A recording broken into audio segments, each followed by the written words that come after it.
Welcome, everyone. Thanks for joining me today. I've got a really exciting guest. Today, I'm talking to Dr. Corey Miller. He's the founder of Ratio Christi. He's also done a lot of good work in apologetics and philosophy. And I want to talk to him about an exciting new book project he has coming out. I think you'll see how he and I share a lot of similar concerns about the direction of the university today. But before that, I want him to tell us about his story as a PhD student, a Christian PhD student at Purdue. I know the story, but I think you'd like to hear it from him. He's got some interesting things that happened to him. Dr. Miller, thanks for being with us. Thanks for having me. One quick correction. I'm not the founder of Ratio Christi, second president, but I've been Oh, here okay. for just over 9 years now.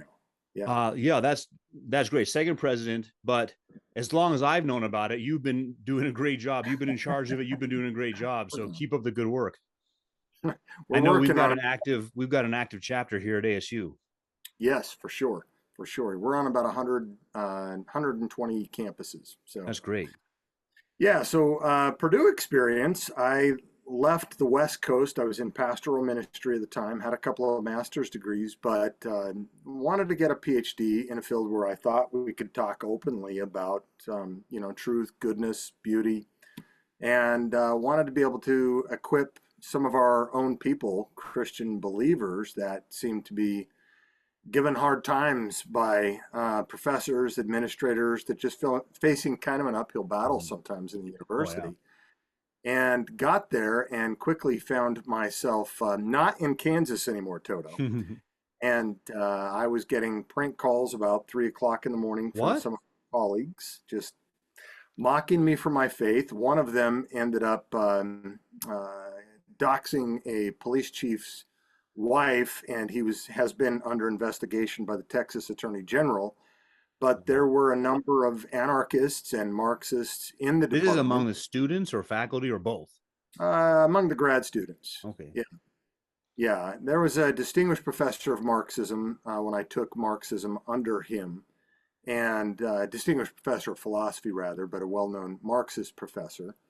And that class seemed pretty radical, and I really, my eyes opened up to what was coming down the pipeline if that was representative of other schools. Mhm. And sure enough, by the second semester, I had a note put in my file that I was delusional and schizophrenic, and we know what Marx said about religious believers, Oh, about the yeah. open the masses. So he wasn't a psychiatrist or a psychologist diagnosing me in some non-philosophical way. He was Mhm. saying it as a Marxist philosopher. Mhm. And I remember trying to put my head down after that and just move forward as quickly and cautiously as I could. But I was already tagged and known to be a conservative religious believer in the philosophy department. Mhm. And some people that was fine with. I ended up getting a letter of recommend from William Rowe, one of I the was prominent atheists. I was about to ask you that if William Rowe was still there when you were there. Yeah, I was his last student before his retirement, and Wow. he shared with me his testimony. It was pretty amazing. I guess maybe I could digress just Yeah. shortly on that to show where my passion started going. And that was that, he was on his way to Christian ministry when he was an undergraduate, and he was studying theology at Detroit Bible College in Michigan. Hmm. And from there, there was a theologian that got fired by the administration for some rogue view he held on a doctrine.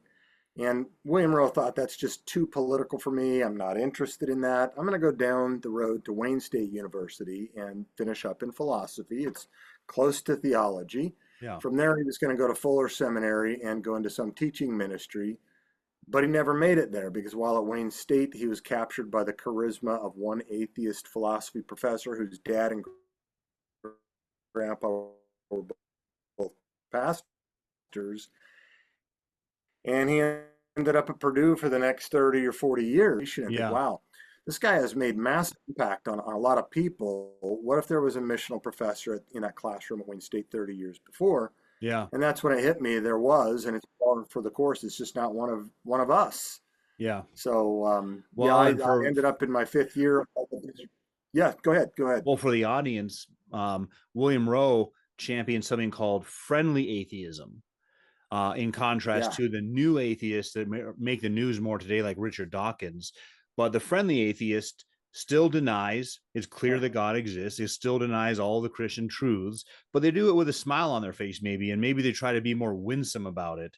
But his famous article was about the evidential problem of evil, and it involved a picture of, in your mind, a mental picture of a fawn being badly burned by a forest fire and laying there and suffering for hours until dying.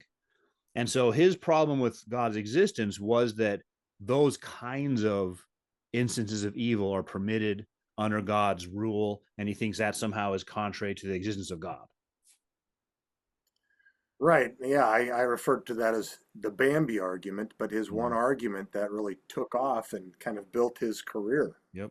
Yeah, it's one of those cases where you write one Anyway, argument early in your career, and it is the one every graduate student in Prom of Evil has to read William Rowe. yeah, that's right.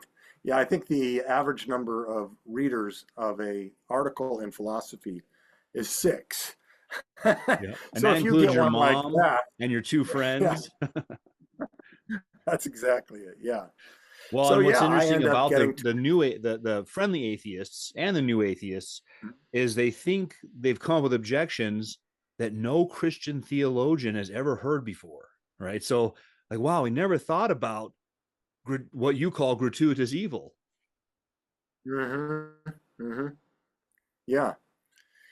Yeah, a number of angles, and then probably because most of the people they run into aren't, unfortunately, deep thinkers in Christian thought. Yeah.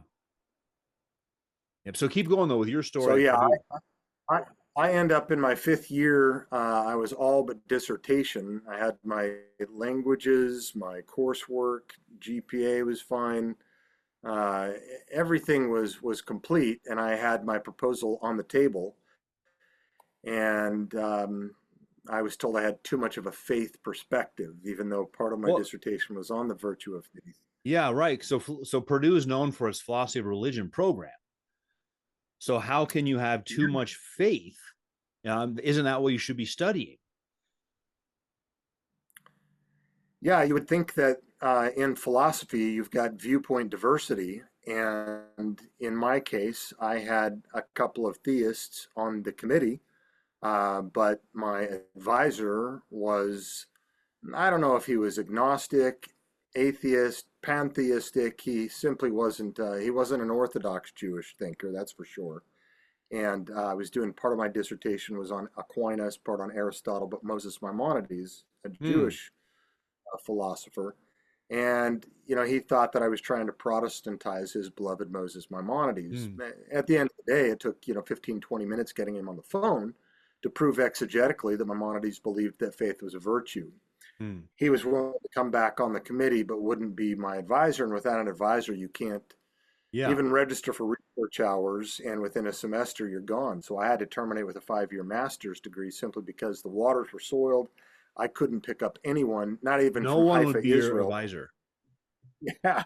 I mean, the guy who had co-authored with my advisor at Purdue and whose view I was defending, once he found out who my previous advisor was, the Jewish community is small, he just would not touch it. So it was a hot potato, and I couldn't find another advisor. And without that, So couldn't you're not, register for research hours, and I had to terminate with a 5-year master's degree.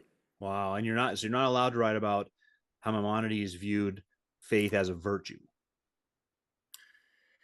Not in that first dissertation attempt, and the other advisors would not come on board as the chair. And Yeah. without that, yeah, it was a simple matter of numbers. I was gone. So I Yeah, had to you go would on for think a second time. it'd be encouraging if someone really likes Maimonides to make Maimonides available to a wider audience. That would be something good, pro Maimonides.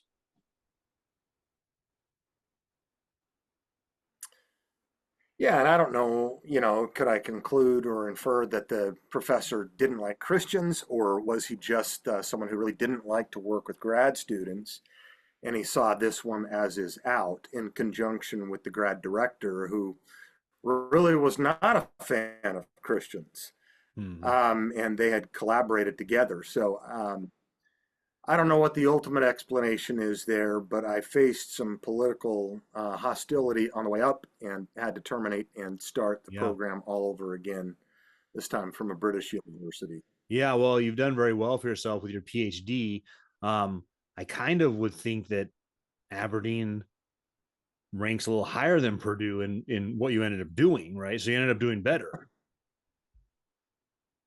In some respects, yeah, I think it was William Lane Craig that told me when I was sharing with him the story that with an international exposure there, it's going to be helpful for me in the Yeah, career long term. So, I think so. have a graduate degree from Purdue, but the University of Aberdeen is where I finally finished the PhD in philosophical theology. Yeah, I think Aberdeen is one of the five old English universities, right?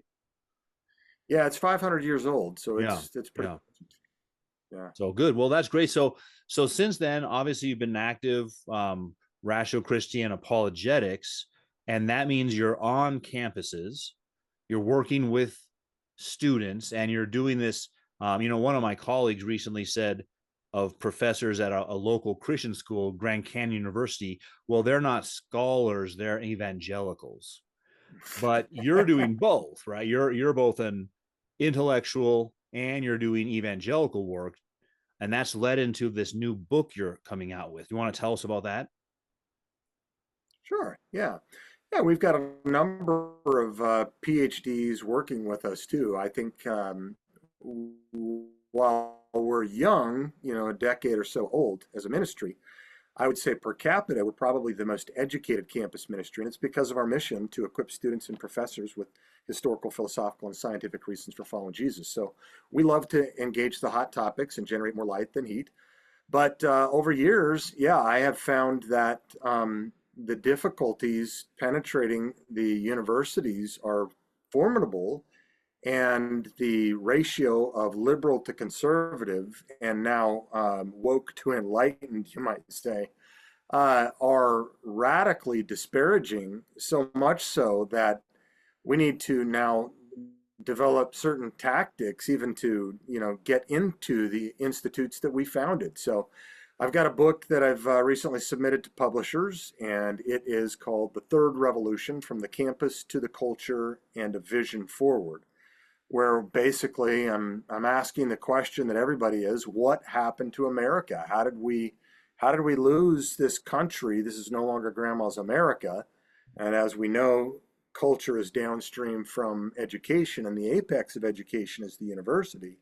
So we go upstream to find out, what happened. And well, we started all the universities for the first 2 centuries. The president was also a member of the clergy and taught the capstone course on moral philosophy.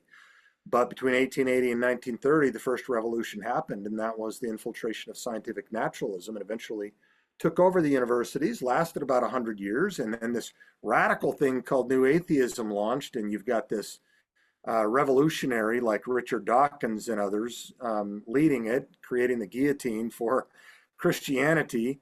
And then, he was the Robespierre of his own, revolution, ends up getting guillotined himself by the new Revolutionary Guard, and that is people we call woke or critical theory or DEI, DIE, cultural Marxism, a number of different names, but that's the revolution we're watching right before our eyes take place. And so it's launching quickly into the corporate world, into the churches, the campus ministries, the seminaries, are all around the West. We're exporting it internationally. And so my book is essentially saying what to do, what to do. Well, we need to show that Christianity is good for civilization, for the world. It's rational, it's true, but now everybody, professors, pastors, parachurches, philanthropists, uh, parents, prayers, political allies, all hands on deck. It's the university. We need to be thinking about re-infiltrating and sending in a robust Christian presence over the next 30, 40 years to be able to have dialogue, have debate, because debate is not hate. And I think that, when we get the opportunity to debate, Christianity is true and it wins, but right now it's not about truth, it's about politics, it's about social justice. Yeah, that's right. And I think you made a number of good points there. Let me ask you about some of them. So the idea that Christians founded universities and that it would even go so far as to have a capstone class on moral philosophy. In other words, there was the idea that your education should make you a better person. And I asked my philosophy students that, is your education at ASU making you a better person?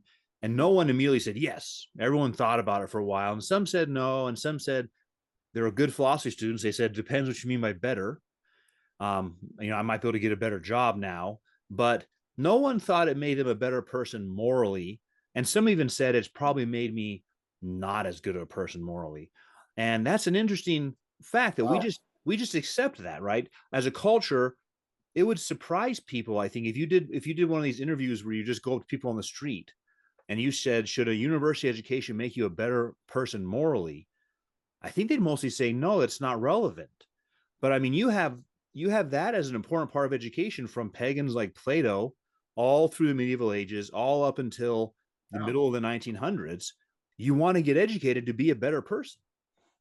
Right. Right. It's not just about information dump, it's about transformation. Mm-hmm. And so that was the point to the Nicomachean Ethics. That was the point to the Guide of the Perplexed by Maimonides, part of the point to Aquinas's Summa Theologica. So you've got the Greek, the Jewish, the Christian traditions. And it wasn't just a brain dump, and it wasn't just to get a piece of paper to get a job. It was to be transformed, to be better people, to then go out and lead civilization, the good life, and the public good. Yeah. Well, and I think that let's get now into the psychology of this DEI, because what they'd probably say is, now hold on, Dr. Miller, Dr. Anderson, we're making our students better people. Never before have students been so concerned about social justice. And so I think people who watch my channel are very familiar with that view and what social justice is. So this is transforming society along philosophically Marxist lines. Now, when I say that to colleagues, they go, "Oh, we're not Marxists." And so I'll say, "Well, you believe that only matter exists and all of history is a conflict between races and classes. That's called Marxism." And so then they'll say, "Well, I'm not really, I'm not this kind of Marxist. I'm this kind of Marxist." But at the end of the day, that's what's being pushed. And so, in one sense, you could say, isn't that good then? The concern about justice? Yeah, I guess you could talk about the tale of two Jews, Jesus and Marx, and which one has the better representation of the Jewish spirit. It's not Marx, um, not just because he was a materialist, but he did give what Darwin failed to give in talking about human origins from a naturalistic point of view. He gave humans a telos, he gave them a purpose, and now you can see the radicalization of the universities from, Claudine Gay, and now, the 150 campus riots happening right now. Is that making people better or more violent in trying to bring about revolutionary justice Mm-hmm. um, in coercive ways? And Yeah. that is at the end of the day, social justice. It doesn't talk about love. It never talks about forgiveness. It just talks about coercively Yeah. correcting the power imbalance, inequality entails injustice everywhere and every day. Yeah. Well, yeah, that's right. Everybody's divided up. You're either an oppressor or you're oppressed. And if you're not currently one of those two, you were someone related to you was in the past.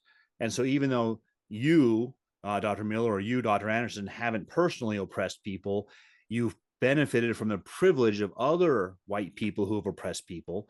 And so DEI teaches about something called whiteness. It's the big scary thing, whiteness. And it's this abstraction, this idea that if you partake in whiteness, you have unconscious bias, which means even if you honestly say to people, "I'm not biased," you really are, because you're unconsciously biased. And then you have privileges, which means anything you achieved in life is due to these privileges that connect up to whiteness. Or there's another one, maybe my favorite one. It's a really scary thing. I don't want to give you nightmares tonight. Heteronormativity. Both of us have benefited from heteronormativity, and that's a Yeah. privilege. And because of that, sexual minorities need to rise up and assert their sexual distinctions. We just had an event at ASU. This is the title of the event: Politics for Perverts. And it lists on there who counts it.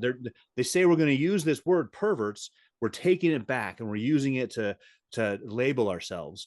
And it's bisexuals, nudity people, mentions furries. All of these groups are being promoted in this event at ASU. And guess what they don't have? A corollary event where they say something like politics for wholesome people or something, right? Because they've already had their day. Now we need this one, what they call politics for perverts. So that's the condition of supposed social justice. Can we do anything about it? Is it too late?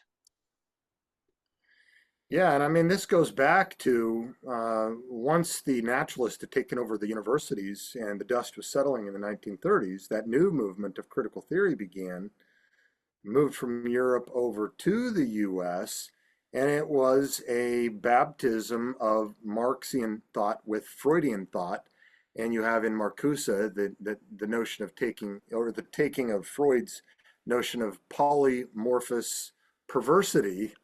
And then There it is. now we've got, the professor at Yale University queering theology, queering God beyond apologetics, where we no longer need to give a defense of this. Now it is time to view it as not just normal and acceptable, but normative. Mm-hmm.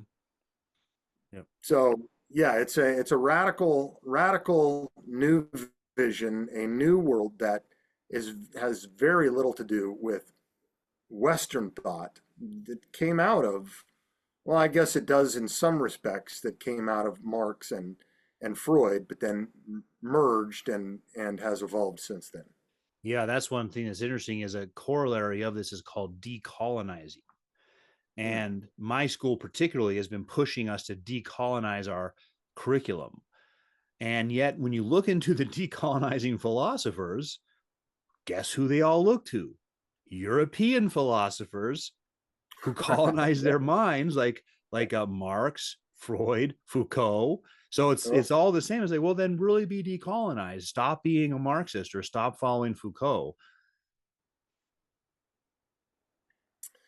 Yeah, that's right. And you can see the stream of thought all the way through. If you look at maybe the top three currents in the universities and see the fruit of it, of what's happening right now on the campuses, you've got scientific naturalism that then led to a kind of neo or cultural Marxism.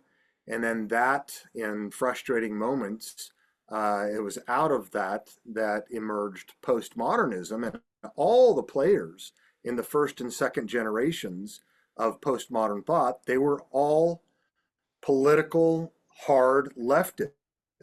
They were all members of the Communist Party in France and other places, not just the first generation, but the second generation. And so, there is Stephen Hicks, who's an atheist and talks a lot about postmodernity, draws this connection and asks, which one is the true representation coming forward? Because if postmodernism is about radical skepticism and throwing off of meta narratives and so forth, you would expect that everyone who's a postmodern thinker, which is where post-colonialism and decolonialism comes straight out of, you would expect that these people are spread across the political divide, right to left. But it's not the case. Virtually every one of them, to the man, is part of the new left. They were radical leftists. And so one is now led to ask the question, is it the postmodern relativism and skepticism that is, just the veneer, and it's the dogmatic Marxism that does believe in some sort of objective moral features, like oppression bad, slavery bad? Or is it the Marxism that's the veneer, and what is real is this postmodern skepticism, and they're trying to lure people in, especially Christians that get suckered in under the notion of compassion and Yeah. mercy and justice, now calling it social justice, which is a Marxist baptism of the term, so that you no longer have justice or compassion, but you have social justice, radical Marxist takeover. Yeah. Well, I think that Christians, there should be a book about the manipulation of Christians in the last 100 years by liberal theologians, liberal social policies, because that's exactly what happens. I mean, some of it's probably not purposeful, it just happens, but some of it I have to think is purposeful. And the idea being that you can tell Christians, hey, you're supposed to love your neighbor, and that means you should give your tax money to a strong central government who will provide a welfare safety net. Say what? Right.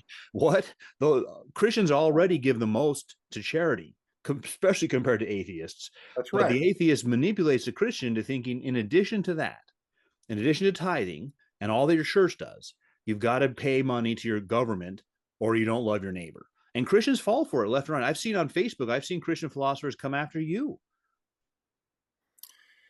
Yeah, it's true. They're bright thinkers, especially when it comes to analytic philosophy, but it's like they've not studied continental philosophy, or they've not been prepared for this new kind of paradigm that's coming out of the continentalist camps. And so they get suckered into it by the wine and cheese parties, or through the sentiments. They get manipulated because they get shamed into wanting to be a virtuous person, and Yeah. virtue somehow means, God hates oppression, the Bible says, Mm-hmm. and sin is oppression. Have you ever sinned? Yes. Therefore, you've oppressed someone. Yes.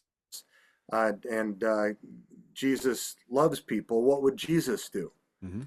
And so they acquiesce as though they've not taken a philosophy class before. They're not putting their critical thinking to play. They've now succumbed to critical theory without even knowing it. Yeah, I think that's right. The the retelling of history, of American history specifically, or Western history more largely, as this the history of nonstop slavery, in contrast to the history of West of the United States as the place where abolitionists fought for decades, and they're all 99.9% of them Christians, Yeah. to end slavery, and then we're willing to go to war to end slavery. That part's kind of dropped out, but all the rest of it's kept. And when you have even civil rights movement leaders, Martin Luther King Jr., he's citing Augustine, he's citing natural law.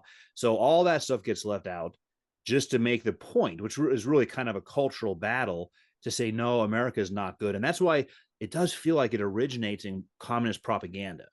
And that's why you see when communism takes over governments, they have the world record of killing the most people. Yeah. Wherever Marxism has been truly tried, it has been the most inhumane of worldviews. Yeah, it's not even close. Somewhere in there is a deep human longing for, there's a realization something's wrong with the world, and I'd like to do something about it to make my life count. And so, in the secular university context, this is all you got. It's pretty pathetic, but it's just DEI and social justice. And that's unfortunate. And that's precisely why we need something like Ratio Christi and professors who are able to say, hey, there's actually some really good opportunities for you, because I know young people are concerned about this kind of thing. And you're right, the world is messed up. It's actually worse than you think it is, because it's not just economic and political. It's this thing called sin, which goes into the very heart of man. And even put in utopia, if you were put in utopia, you'd mess it up because of your sin. And there's a solution to that problem. And the truth is, the young people don't hear that kind of thing. I say young people, college students, don't hear that kind of thing. All they hear is this Marxist perspective, and I think that's really sad.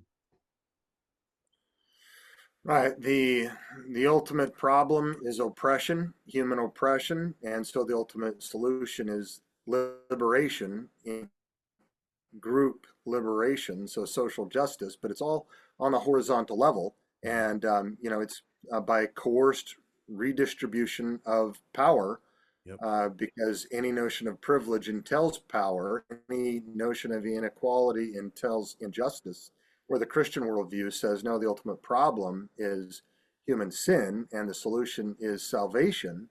But we have a vision for the human good that is more robust and one that treats other humans genuinely as equals and people that ought to be treated well, Mhm. um, because of our worldview. You had mentioned earlier how Christians are often the most generous, philanthropic. Mhm. There's a professor at Harvard University now. He was at Syracuse. He wrote, Arthur Brooks wrote a book on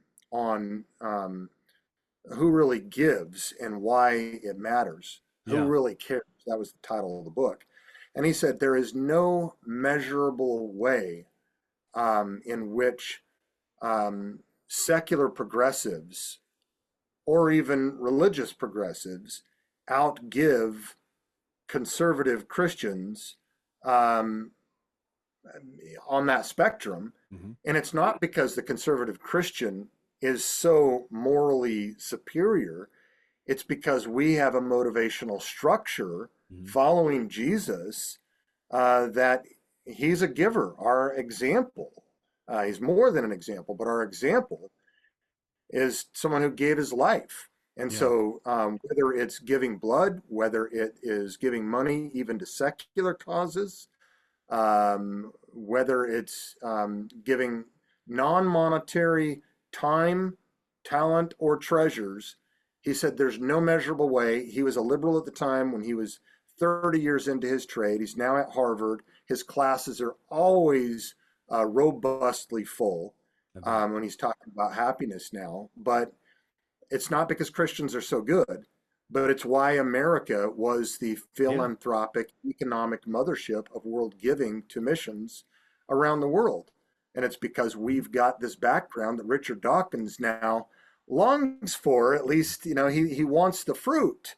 He He, just, yeah. he loves the hymns and he loves the cathedrals, but he doesn't want the root. He wants to Mhm. cut off the branch on which he's sitting on, and he thinks he can have it both ways. Yeah. You want the benefits of Christian culture, he said. And he named other cultures he doesn't want to live under, which I thought was Yeah, politically incorrect. He yeah. wants to live under Christian culture, but he doesn't want the truth of the Bible. Now, I quoted a line from Johnny Cash at the beginning of one of my books. He has a song with U2, and he has this line I think just captures this. It says, "They say they want the kingdom, but they don't want God in it." And that's exactly what he wants. It's all the benefits of the kingdom of God, but no God, no Christ. And I think that's one reason I do hesitate to defend Western civilization. And what I mean is, when we mention the Spanish, you're going to find some among the Spanish who completely dehumanized the Native Americans. But you're also going to find some among the Spanish who said these are humans made in the image of God, and we need to treat them that way. You're going to find a robust debate going on. Same with the French, same with the English. And so I think you and I would both recognize that Western civilization is not the kingdom of God. It includes Christians and non-Christians who have often been in great amounts of tension within Western civilization. And so ultimately it comes back to the truths we have both in general revelation, natural theology, and also in the scriptures. Those are the only truths that will bring about the kind of world I think humans long for, even if they don't know how to express that. They have this longing for the world should be a much better place than it is. They need to be introduced to the Bible. Yeah, right. I think, Steven Pinker from Harvard, one of Arthur Brooks' colleagues, writes Mhm. the book Enlightenment Now, Mhm. Yeah. for Humanism, Science, and Progress. It's an apologetic for atheism, for new atheism. And at the top of the book, it says, my new favorite book of all time by Bill Gates. He's got great data in there on how the Western world objectively Yeah. has come up with some of the best institutions, from hospitals to happiness to universities and education, Mhm. checks and balance government and things like that. Right. But he's got crappy explanation to it. Yeah. He gives credit to secularism, which is just a parasite. Going back, if you want to say that those people who came across and colonized and abused people, they may have been riding like a parasite on the host ship, but they were acting in a logically inconsistent way with the teachings of Jesus.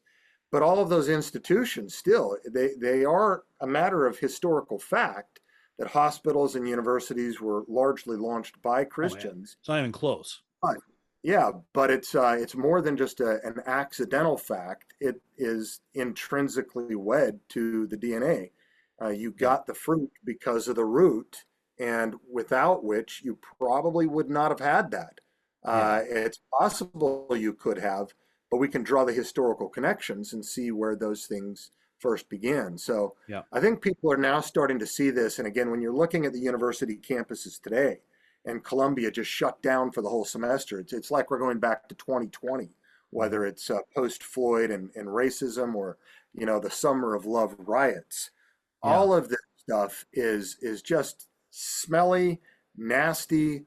It's showing people that the competing worldviews are far more of a problem than they ever thought Christianity was.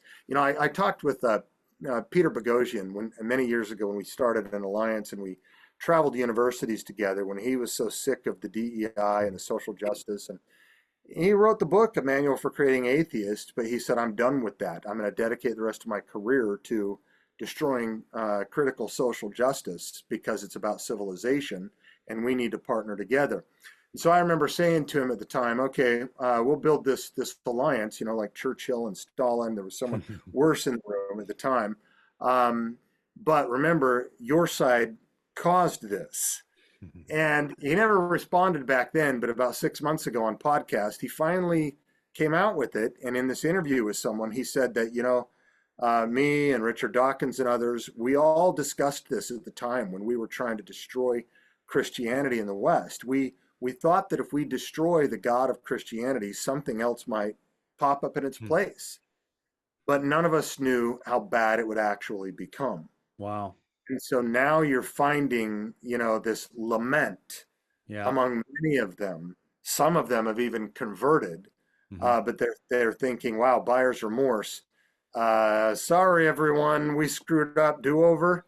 yeah, yeah. Well, there's real consequences, and that's Yep. part of the consequences of sin is you've got to realize the damage you did in your sin, and that's also something you need to repent of, and it's something that in many cases, many cases, you can't make right. So like there's some things like if I steal your VCR, I can make it right. I give you back your VCR.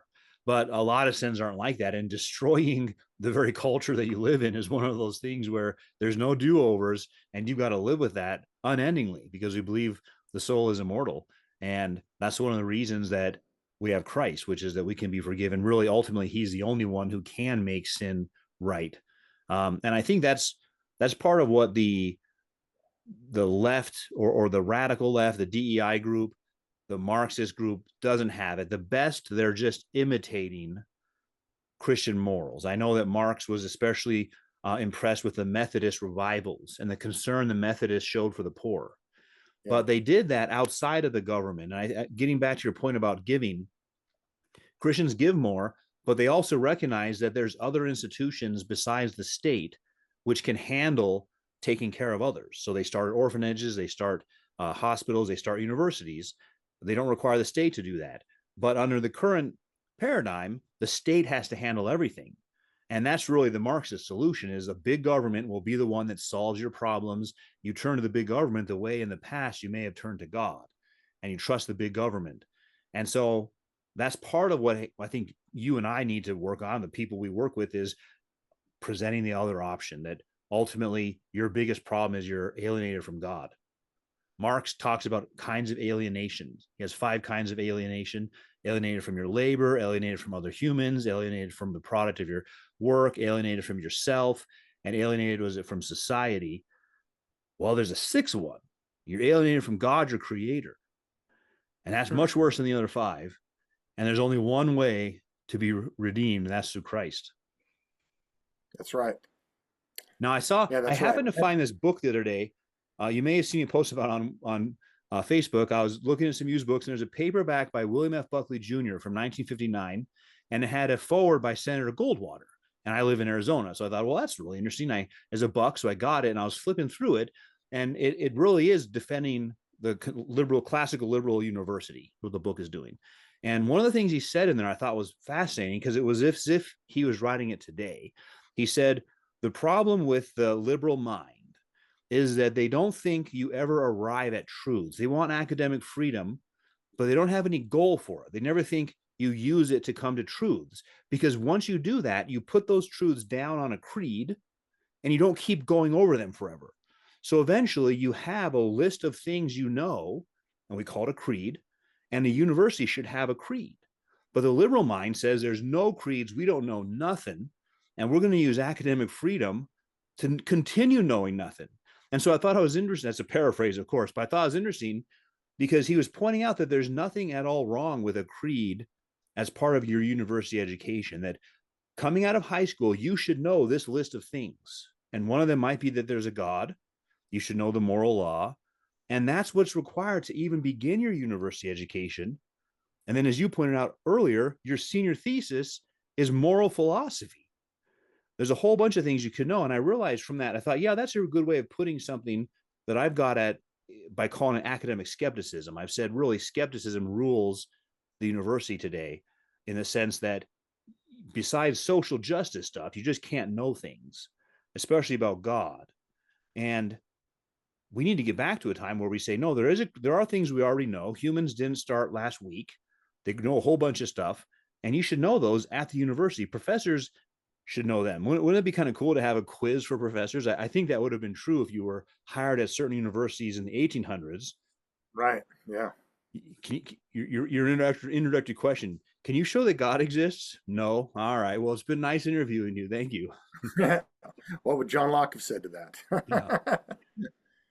Yeah, I appreciated a video you did a little while ago too with PragerU. Reminds me of our organization is not Ratio Dei but Ratio Christi. It's Christ-centered, and you talked about how there is generic philosophy, the love of wisdom, but the true philosopher, according to Scripture, is the one where fear, begins with the fear of God. Yeah. Wisdom begins with the fear of God. Yep. And so the true philosopher is the God-fearer, Yeah. because we're not left to merely our own devices, which was kind of the characterization of modernity, right? Beginning with Mhm. Descartes to Kant, is it was now human reason divorced from divine reason. Mhm. And either it's, rationality in the mathematicians and logicians, or it's the scientific empiricists.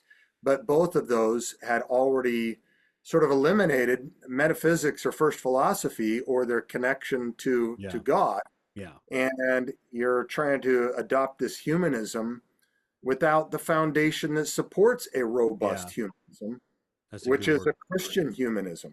That's a key word, the foundation. Because I think what sometimes I hear Christian apologists say, the big problem with liberals is they don't believe in truth. And I wince a little bit because I know my colleagues that are underneath the Marxist umbrella, and you point this out earlier, they do believe in all kinds of truths about society, like there's oppressed and oppressors, and you shouldn't oppress people. So they would say, no, I love the truth. I'm all about truth. But they don't believe in any of the truths in what you might put as what you called first philosophy or the foundation. You want to have moral claims about oppression being evil, but there's no way to ground them philosophically, and they don't even see the need to do that. They'd say, why would you do that? Which is because, in that sense, Marx is a very superficial philosopher. It doesn't provide us with any kind of important metaphysical truths. So I think that that's an important thing that you pointed out, which is they're very skeptical. They deny their ability to know the foundation, and maybe that kind of brings us back to the beginning and your time at Purdue, and that someone like William Rowe, who I'm sure I've heard great things about him as a person. I'm sure he's a great guy at the personal level, and obviously very smart in many ways, but he stumbled over a problem that I might work on with middle schoolers. Hey, a lot of bad stuff happens. Bambi's mom got shot. Maybe there's no God. Like I'd say that's a middle school level question. That built his whole career. What does that tell us Yeah. about the condition of philosophical inquiry in our day? I don't think that we'll be looked back on in history as really a pinnacle of philosophical insight. We're the most, almost like the 1920s in Germany, we're the most formally educated country in the history of the world. And yet we cannot even say what a woman is. But yeah, we can't address problems of evil, which can easily be viewed as, oh, you believe in evil? You Yeah. believe in oppression? Is this objectively the case? Okay, well then how do you get a moral law or objective evil without having a moral lawmaker? And Christians are able to say, look at that as a personal evangelism strategy in dealing with Marxist thinking, starting maybe not with truth, but with these intuitions, at least, that we think that God has written on our hearts. And we talk to them about this unknown moral law, like the unknown God. We address that. It gives us the foundation for evil or oppression as the foundation for a robust moral argument for God's existence. But Yeah. then, we point back to where all of this comes from. Yeah, that's right. Now, as we wrap up here, what would you say to the audience? What can they do next? They might say, "This is great stuff. I love following this. Now what?" Well, we have in Christianity, we have the resources as the recent convert from New Atheism. What is her name? Ayan. Um, she was African, converted from Islam 20 years ago, and recently I am Hershey Ali, Ayan Hershey Ali. In her conversion, and Richard Dawkins was blown away because he was very, very good friends with her. Hmm. She would go to all the Reason conferences, all the skeptic conferences. She came to Christ by her own self profession Wow. and is attending church. And she says, Christianity has it all. We have the resources. People just simply need to know where to look for them. It's not a bifurcation between faith and reason. We need to realize that our faith is reasonable Mhm. and that our life is built on a solid foundation and that God has left us with a witness, with scripture and with nature. And those two things, at the end of the day, um, the final verdict is they are compatible. In Ratio Christi, for example, we have a movement that's on campus. If people are wondering how they can get plugged in on the campuses, help us start a chapter or join an existing chapter, because we want to equip students and professors with historical, philosophical, and scientific reasons, not just for Socratic beard stroking, but to follow Mhm. Jesus. Yeah. And we want to train PhD students who are going into the university also to think not just about the integration about faith and reason, faith and life, faith and vocation, but about infiltration back into the system. Taking a cue now from Antonio Gramsci about the long march through the Mhm. institutions. So we have a personal strategy about how to do personal evangelism with those who take a Marxist view of social justice, critical social justice. But we also have institutional marching orders when we're thinking about the biggest bang for our buck, that we need to reclaim the most influential institution of Western civilization right now. Because as goes the university, so goes the culture. And as goes the US university, so goes the world. A lot of people don't realize this, Owen, but 1/3 to 1/4 out of all world leaders, prime ministers, presidents around the world, got one of their academic degrees from a US university. Yeah. So we don't need to do missions over there. We've got the leaders of those countries coming right here. Yeah. We need to have a faithful presence back on the university campus. And so this is a clarion call to pastors, professors, parachurches, philanthropists, political allies, prayers, all hands on deck. It's the university. We need to be thinking about the universities. The other side is, why aren't we? Yeah, that's right. No, I think that's really good, and it shows the importance of the university and the work that's done there. Now, I know that everyone's going to be super excited about your book coming out, so make sure that comes out soon so we can all get a hold of a copy and start reading it. I'm working on it. I'm working on it. I got to find a publisher, but I appreciate people that are already happy to endorse it. Yep, absolutely. And looking forward to that. And thanks again for joining us. Thank you for having me.